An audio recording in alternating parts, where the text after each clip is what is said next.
Hey, welcome to the Backwoods Gourmet. A while back I did one of my original recipes for a quesadilla pie in the Dutch oven. You can do it in about 30 minutes, so stay tuned.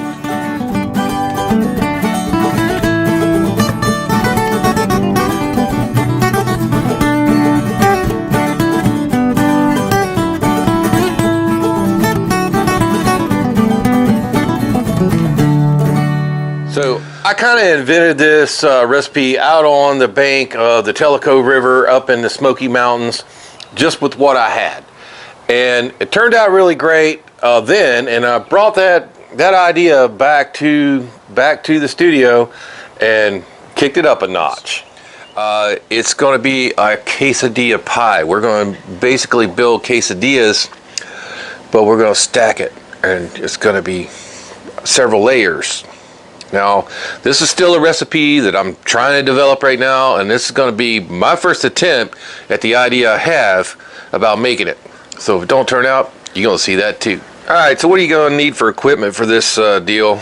You're going to need your camp Dutch ovens, and the difference, if you don't know, the difference, a camp Dutch oven has a rim here to hold coals on the top. Now, you just because you see a Dutch oven on a box don't mean it is a camp Dutch oven. So I want to make that clear to people that are just getting started, that, we went out, we've been doing a little camping with some other people, and they think a Dutch oven is a Dutch oven, and it's not really the same thing, because the regular Dutch oven is made for cooking in the house. It has just a dome lid. It will not hold your charcoals on top, so you can't cook from the top on it in a camp. So that's the big difference between camp Dutch oven and regular Dutch oven. Alright, so to make things go a little quicker today, we're going to use both our number 10 lodge and our number 12 lodge, because we have some prep to do. We have some meats to brown off and stuff like that.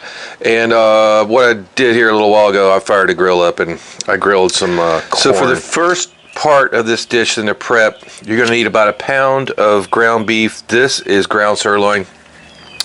Didn't make that myself today because it was cheaper to buy it already ground than it was to buy the sirloin steak. So then we got, this is diced jalapeno peppers. I did de-seed and blanch those first because, us wimpy Easterners can't handle all that heat. But if you like it spicy, don't do that step, just chop them up. Okay, we got about a half cup of onion, sweet onion, a quarter cup of diced bacon, about 2 tablespoons of garlic, some red and green bell peppers. Since Mrs. Backwoods is not here, I can actually cook with some peppers, which I love. A little ground cumin, our favorite seasoning, Seminole Swamp seasoning. If you like to buy that, check out the link down in the description box, or go to Seminoleswampseasoning.com. And here's a new one we're going to try out for the first time here on the show. This is a local Florida seasoning too, from the Key West Spice Company. It's key lime seasoning. It has a very distinct flavor of lime, and lime is going to go great with this Southwest dish. So you can go to keywestspicecompany.com, check them out there. They also have a Facebook page.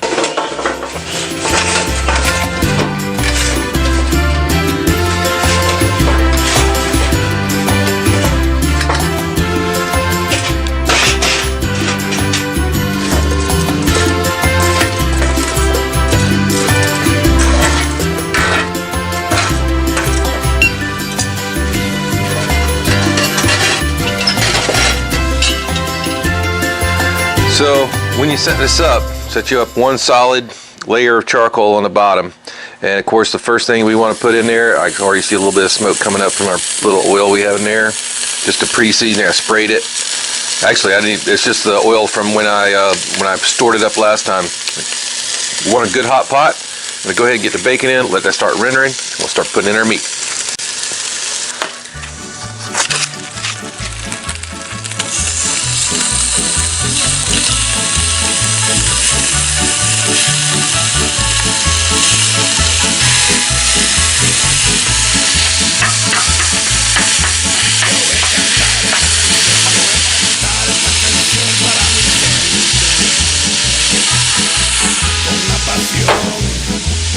Con una pasión tan fuerte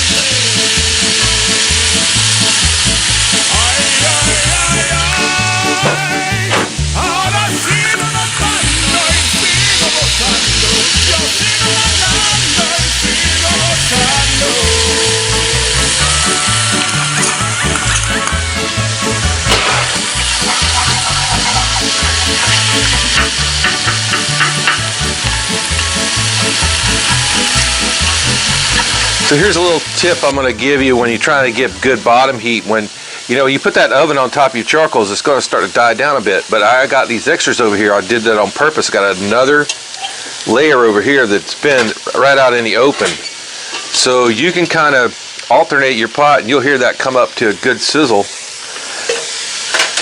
I mean, see how much more heat, you can hear it in there. So we're trying to brown this off real good. And I thought I was going to have to pour out the oil. I even got ready for that process, but with this ground sirloin, there's hardly no oil to pour off. So while this is going over here, this other pile here that we started on, I can start recovering now that the pot's off the top of it, and it'll start getting hot again too. So if you're trying to do something hot and fast, or you need good bottom heat, try the two piles. And if this one starts dying now, we'll move back over there. Okay, now it's time you should start putting in your other ingredients. Here's our onions, peppers, it's green and red, jalapenos, to taste. Okay, if you don't like them, any of these things, don't put them in there. And I'm only going to put in about maybe a tablespoon of garlic. And then we're going to stir that down in there. Man, that looks beautiful already, don't it?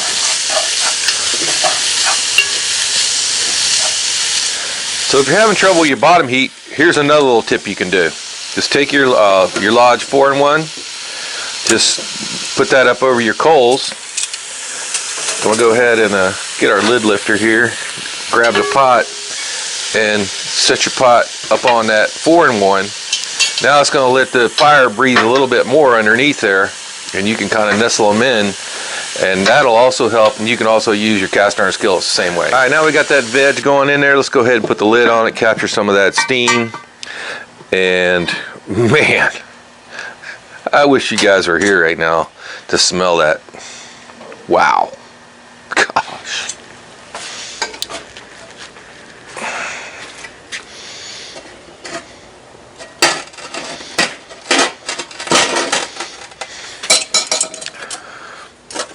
Alright, so here you just want to ring just around the perimeter of the 10-inch. And we're going to let that start warming up. Get ready to start assembling this dish. So we're going to start this out. You need a good package of flour tortillas. These are some low carb ones. If y'all have not noticed, you probably haven't, that we kind of been on a low carb kick here a little bit. And I lost about 25 pounds already. So a little bit of cheese. Now I'm going to go in with some of this out of the Dutch oven that we just did up. So it's kind of like building a quesadilla. Alright. So we're going to do this in layers. This is some cheddar jack we want to start with here. And you want to start and finish with cheese so it'll stick together at the end. Don't worry about stuff that runs over the sides. Alright. Another tortilla. Let's switch our cheese up. This is the 4-cheese Mexican blend. More filling. And that's nice and hot over there. You can hear it sizzling. I got just on the edge of those coals. I have to press down a little bit to get it to stay. Try to get it out the edges as good as you can, but whatever flops over the outside is not going to be a big deal. Alright, more of that. Cheese is going to stick it together. Alright, another tortilla. Now this is when it's going to get interesting. Here's where this recipe is going to take a turn that you probably didn't expect. This is some cornbread mix. Use your favorite. Alright, I'm going to spread that out right here in the middle layer. I'll get enough to cover it kind of all the way out to the edges. Not too thick though. I just want this to kind of be a glue. Alright. So instead of cheese, now we got cornbread mix. And then right into that, we got some sliced mangoes. Okay, gonna lay that right in there. Give a little space for them.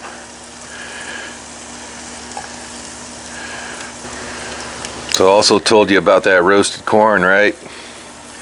We went ahead and cut that off of the cob.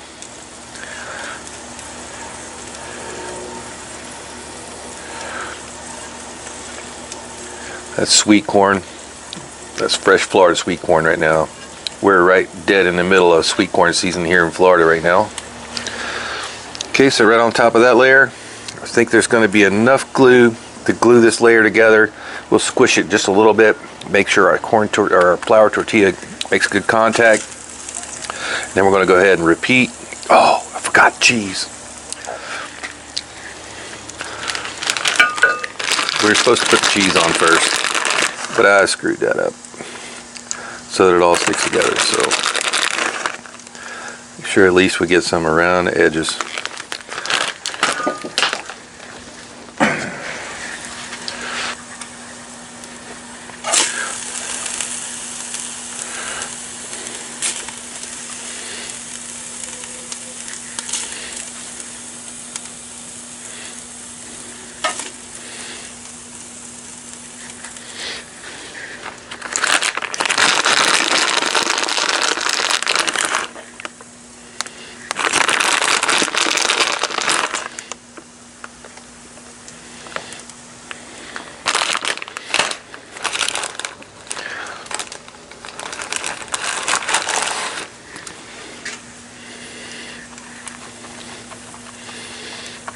I think just for giggles, I'm going to go ahead and put another layer of cornbread mix.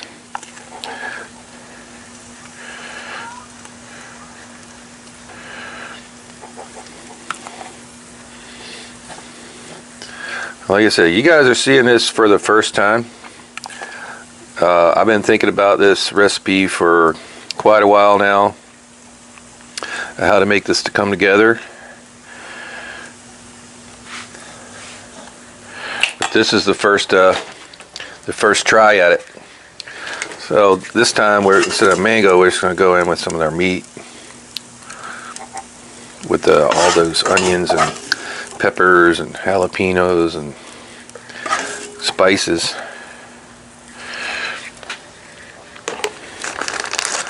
I guess you could do this at any combination that you thought was really delicious. So this is the 10-inch shallow oven. So I'm pretty sure we're not going to be able to stack it up any more than that. Get plenty of cheese on the top. Let's go ahead and get the top on it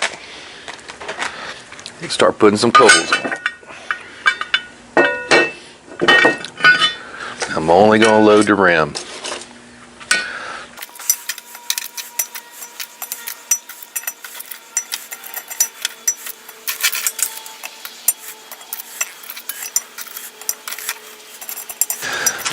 Alright, so as those coals burn down, let's go ahead and take a look real quick. And it's all getting nice and melty, but I want that to get hot enough to cook that corn mix inside there. So here I'm going to go ahead and shake these other coals I have here, and I'm going to put a second row of shaking off. These are Kingsford, so you can tell they're already burnt down almost nothing already. Kingsford will last you about 40 minutes at best. Okay, this cook time is going to be about an hour in most cases, depending on your humidity, your oven, your charcoal. Lots of variables in Dutch oven cooking. You know, we're here in Backwoods, Florida. It's practically 100% humidity all the time. Not quite today. It's actually a very nice day. Not that it's still in the upper 80s, but the humidity doesn't seem to be so terrible. So we're going to bring that up one Just kind of fill that ring in around the edges, 2 rows. And what I'm going to do too is I'm going to rotate the lid about a 1/4 turn. All right, keep an eye on her, let her keep going. Go and checking on this periodically. Let's move our 401 over here. And I'll say when it looks done, it's probably done. Been about 30 minutes. Oh, man, does that smell unbelievable. So if you'd like the full PDF, full color written interactive recipe you can keep right on your phone, print it out, whatever you want to do with it, please see the link below to our Etsy store. You can buy it for just $1. You can also subscribe to this video and send me an email at the Backwoods Gourmet channel at gmail.com and I'll send it to you for free. Let's go in for a closer look.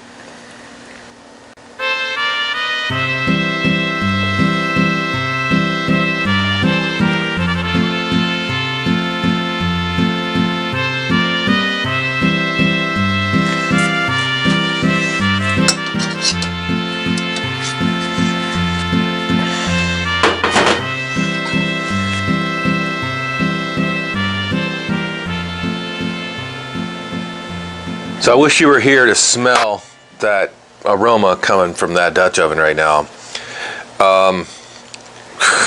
It is truly awesome, but we need to let it rest a bit, let that cheese set up before we slice into it, because we don't want to slice into it and just everything run everywhere. So we're going to set it over here on the table and let it cool down maybe about 10 or 15 minutes, and then we'll show it to you right up there on a plate.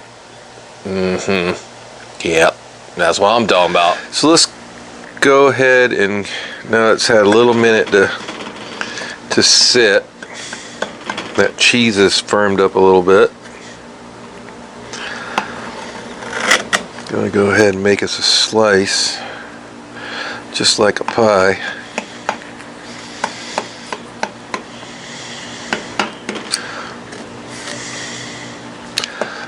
And as with any Dutch oven dish like this, it's not sticking on the sides. That's good. That first one is going to be the hardest one to get out. Alright, let's go ahead and see if we can get that first one out of there in one piece. Look at that. Wow.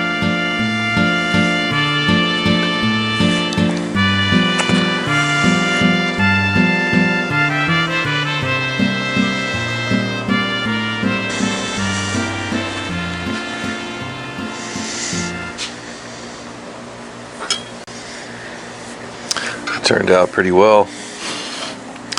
Let's go ahead and give it some garnish, but also we took some of that leftover corn mix there, made a nice fried sweet corn fritter that's got some sweet corn in it and some mango.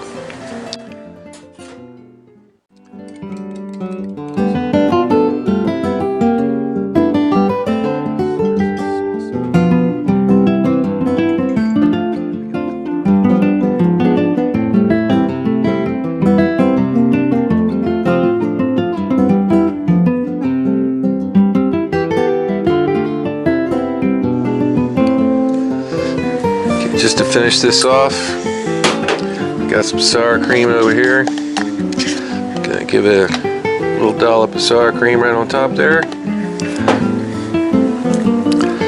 Some fresh scallions right out of the garden.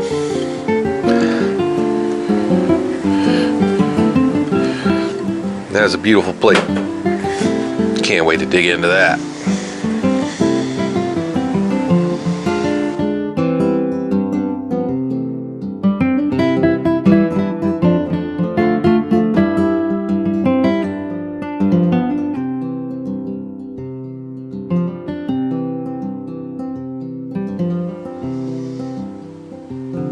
So you guys are always asking us to taste our food. I don't know why. That's a little bit of that corn fritter with the sweet corn.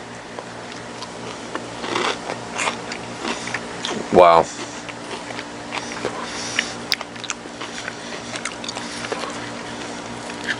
I actually just cut that right down through with a spoon.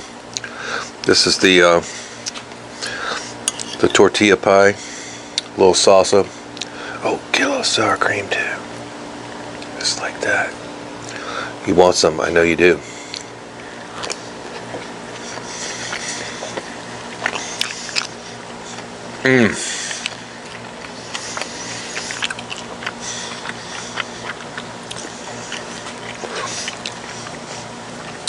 I'm super glad I made the decision to put that little bit of corn mix in the middle there with the sweet corn and mango, because that is truly the highlight of this dish right here. We're going to call it the Backwoods Gourmet tortilla pie with sweet corn and mango, something like that. If you got a better suggestion, leave it in the comment box right down there. So you've seen everything we put in there. Come up with a name. Hey, we'll change the title to the one I like the best. But I'll tell you what, that's good stuff right there. So thanks for watching Backwoods Gourmet. I hope you try this recipe yourself. Hey, and you know, we use the term recipe very loosely around here. Use what we do as a guide. Add your own ingredients. Take away stuff that you don't like, and maybe add some stuff in that you think will be great. So if you like what we're doing, please smash that like button right down there. To subscribe to our channel, you can do it right there. For a whole playlist, cast iron and Dutch oven videos, gonna be right up there. Hey, and for whatever YouTube's gonna suggest you next, gonna be right up there. We'll see you next time.